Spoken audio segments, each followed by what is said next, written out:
नमस्कार। कभी सोचा है कि इतिहास असलन लिखा कैसे जाता है?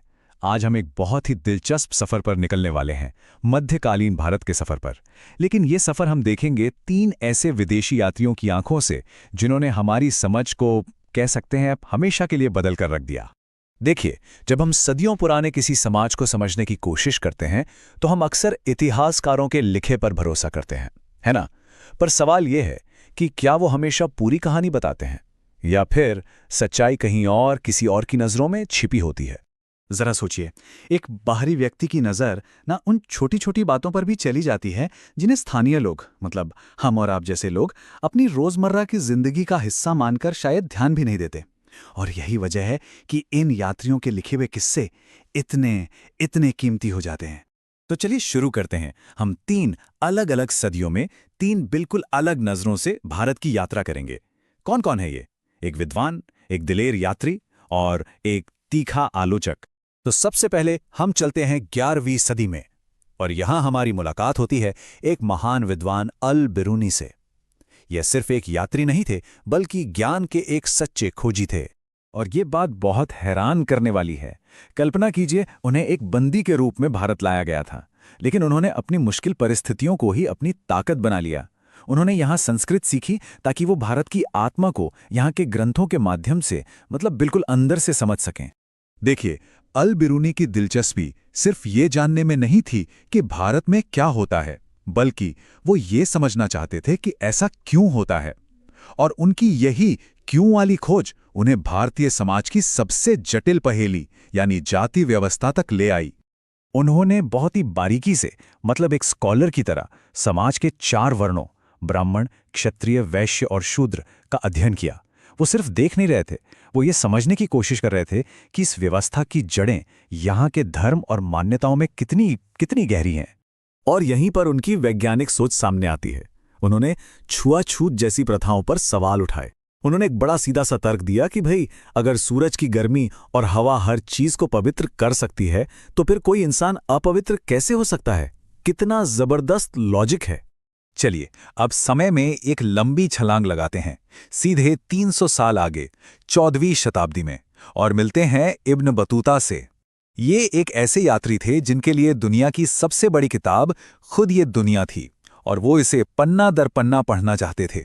उनकी किताब है रेहला, और ये कोई बोरिंग सूखी सी इतिहास की किताब नहीं है। नहीं, ये तो एक रोमांचक यात्रा डायरी है, जिसमें हर पन्ने पर एक नया अनुभव है, एक नई कहानी है। जब वो दिल्ली पहुंचे तो उनकी आंखें बस खुली की खुली रह गईं। उन्होंने लिखा कि ये उस वक्त दुनिया का सबसे बड़ा शहर था, जिसके बाजार लोगों से, मसालों से और न जाने कैसी कैसी अनमोल चीज़ों से खचाखच भरे हुए थे। लेकिन जिस चीज़ ने उन्हें सबसे ज़्यादा हैरान किया, वो थी भारत की डाक व्यवस्था। अरे, ये इतनी तेज थी, इतनी कुशल थी कि एक संदेश कुछ ही दिनों में हज़ारों मील दूर पहुंच जाता था। सोचिए, उस जमाने में यह किसी जादू से कम नहीं था।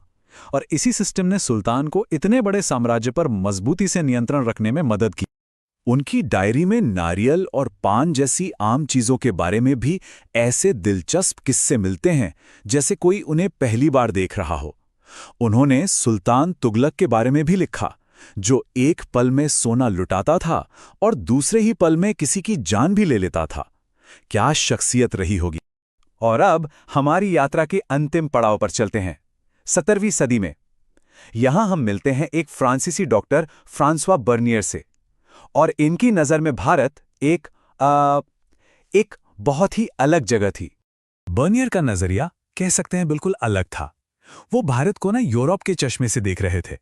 हर चीज की तुलना अपने देश फ्रांस से कर रहे थे, और ज्यादातर मामलों में उन्हें भारत में कमियां ही कमियां नजर आईं। उन्होंने एक बहुत ही प्रभावशाली सिद्धांत दिया, जिसे ओरिएंटल डेस्पोटिज्म या पूर्वी निरंकुशता कहा गया। अब ये था क्या? उनका मानना था कि भारत में सारी की सारी जमीन बादशाह की होती है, इसलिए आम लोगों के पास अपनी कोई निजी जमीन या संपत्ति नहीं होती। और उनका तर्क था कि भाई, जब जमीन अपनी है ही नहीं, तो कोई उसे बेहतर बनाने की मेहनत क्यों करेगा? बर्नियर के मुताबिक इसी एक वजह से देश में गरीबी और पिछड़ापन था। और पता है, इस एक विचार ने सदियों तक यूरोप की सोच को बहुत गहरे तक प्रभावित किया। उनकी आंखों ने एक ऐसा भारत देखा जहां जबरदस्त विषमता थी, मतलब एक तरफ तो सोने और जवाहरात में लिपटे अमीर थे, तो दूसरी तरफ ऐसे गरीब लोग थे जिनके पास शायद तन ढकने के लिए ढंग के कपड़े भी नहीं थे। जैसा कि उन्होंने खुद लिखा, ये एक अतिशयोक्ति की भूमि थी। मतलब एक ऐसी जगह जहां दुनिया के कुछ सबसे अमीर और कुछ सबसे गरीब लोग एक साथ रहते थे। तो अब हमारे पास 3 यात्री हैं, 3 अलग-अलग कहानियां हैं और देश एक ही है, भारत। तो सवाल ये उठता है कि असली भारत कौन सा था? शायद सच्चाई इन तीनों के बीच ही कहीं छिपी है। देखिए, एक तरफ थे अलबरूनी, वो विद्वान जो भारत को एक गहरी पहेली की तरह सुलझाना चाहते थे।